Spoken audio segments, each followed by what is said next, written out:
Okay. Hi, my name is Andrew Santillana, and this is my presentation on Chapter 7 Planning in Social Work Practice. This presentation will explore planning in social work, focusing on collaborative goal settings and client empowerment. You will learn essential tools and techniques from Chapter 7 that bridge assessment to effective action. Integrating assessment into planning. Building on assessment. Planning stems from self reflection, client engagement, and throughout assessment. Genogram, genograms maps, genogram map family relationships. Eco maps illustrate environmental support, which is what we went over in Chapter 6. Case example for Brittany Smith, you had to identify family tension like unsupervised children, recognize strengths such as healthcare access, and clarified resource challenges and support. This is just a breakdown of Chapter 7's case example of what to see when you're first planning. Motivational interviewing for goal settings. Open-ended questions. Encourage clients to express desire and challenge freely. You want to make sure you give your clients questions that aren't one-word answers, because most of the time in situations like this, they're going to really want to say as little as possible with just replying with yes, no, and one-word answers, which you don't want. That doesn't give us as much information as a client that's like expressing themselves a lot and giving you validation on what's going on in the home place. Affirmations recognize client efforts and strengths to build motivation. Most of the time, clients aren't motivated because of their household and what's going on, that they're relatively quiet, shy, kept to themselves.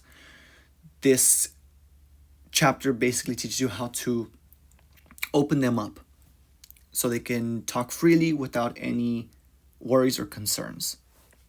Reflective statements demonstrate empathy by mirroring clients' feelings and thoughts.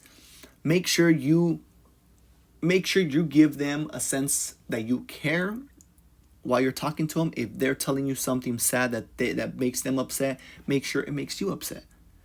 Show them that you care. Show them that you show similar interest. It really helps the client open up to tell you the truth about everything that's going on, and it just makes life easier for you in the work field. Summarization.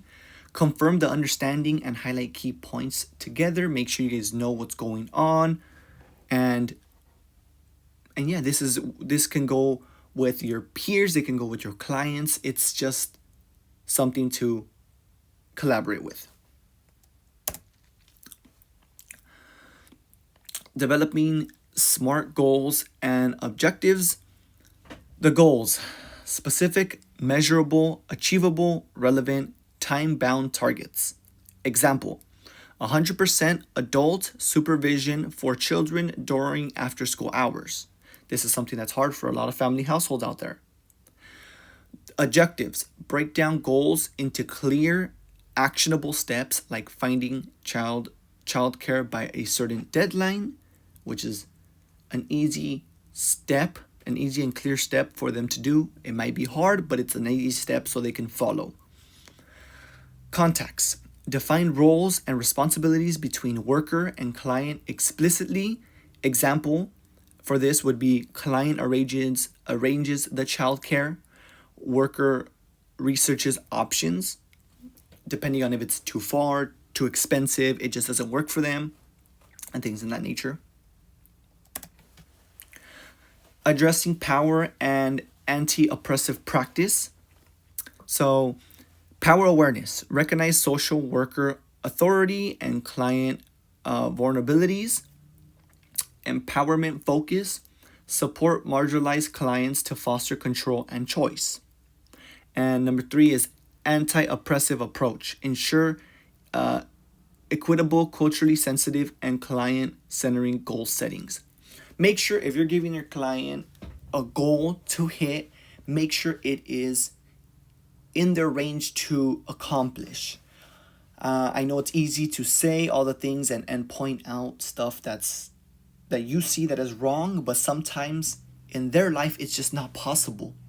If it's only a one parent household and they have to work two jobs, they don't have the money to afford rent or by any means just get daycare because the daycare is expensive.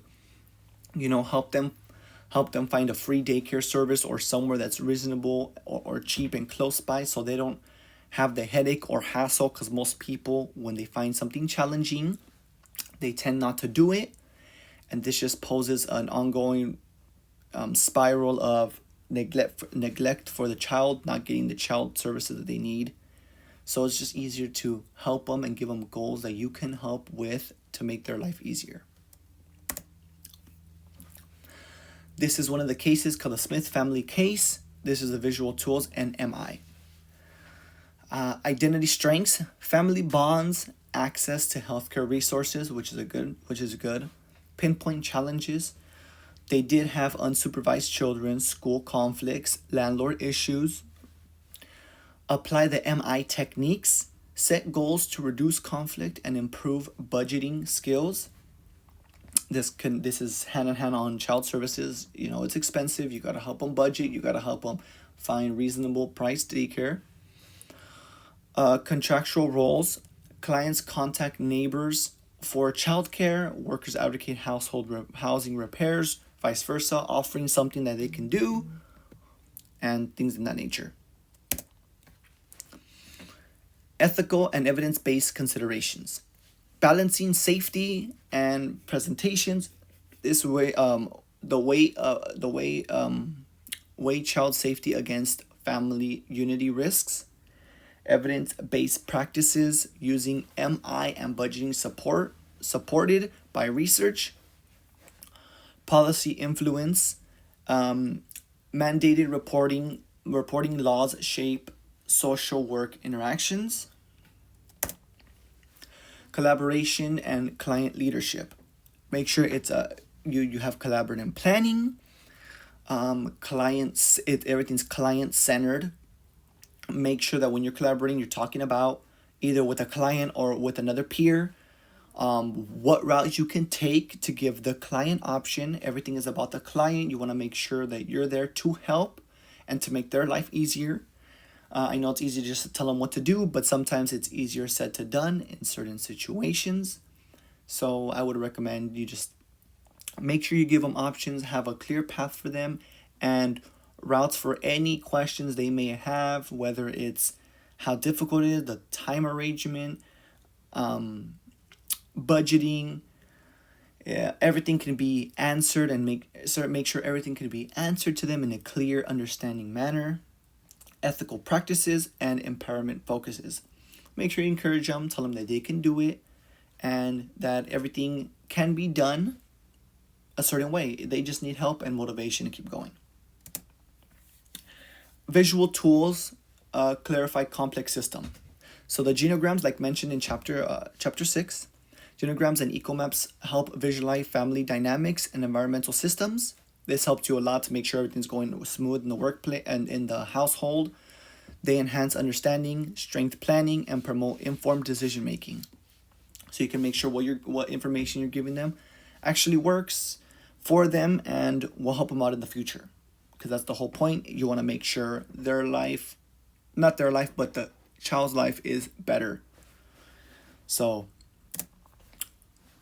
to wrap this all up for chapter 7, these are the key takeaways and next steps. You must build on assessments using visual tools. All the visual tools that are given to you, use them. They're there. They will help you break down the assessment better and give more clear understanding to the client. Use motivational interviewing to foster engagement. This is going to give you the best outlook on everything that the client has to say, that they're giving you, that they're telling you. It's just a way to motivate them to tell you what you need to know. and make them feel empowered and engaged in the conversation. Not just you telling them what they need to do and that they have to do it in a certain amount of time. You know, make sure they think that you're on their team and trying to help them out, which you are. That's the point. That's the point of the job. Develop smart, client-centered goals and contracts. And contracts to make sure that everything runs smoothly. They have their goals centered in their mind to make sure they have to do it in a certain amount of time and what actions they can take to achieve those goals. Practice power awareness for ethical collaborations. Just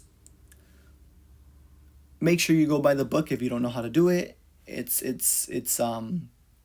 something that'll help you in your field of work. And planning transforms insight into action for meaningful change. Chapter 7 is basically about the tools and tactics you can use for your client to better the situation of the child and to overall help the takeaway of the situation. And that was my summarization PowerPoint on Chapter 7. Thank you.